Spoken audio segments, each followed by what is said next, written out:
एक मुहिब इमाम हसन अलैहिस्सलाम के पास हाजिर हुआ और इमाम हसन अलैहिस्सलाम से अर्ज करने लगा कि ऐ इमाम, मैं तंग दस्त हूँ। इमाम हसन अलैहिस्सलाम ने फरमाया, तुम तो बड़े मालदार हो। तो उस मुहिब ने अर्ज की, मौला अलैहिस्सलाम, बड़ा गरीब हूँ, घर में कुछ नहीं है।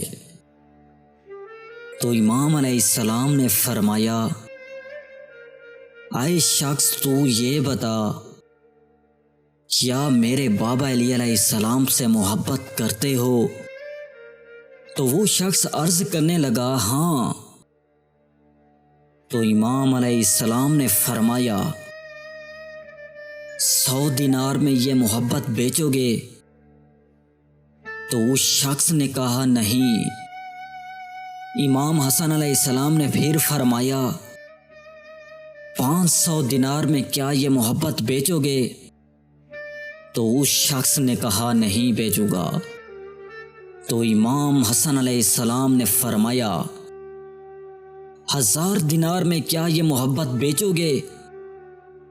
तो उस शख्स ने कहा, नहीं। इमाम हसन अलैहिस्सलाम ने फरमाया, तुम तो बड़े गनी हो। फ़कीर तो वो है जिसके दिल में मेरे बाबा अली अलैहिस्सलाम की मोहब्बत नहीं। तो दोस्तों, ये है मोहब्बत इमाम अली अलैहिस्सलाम की फ़जीलत।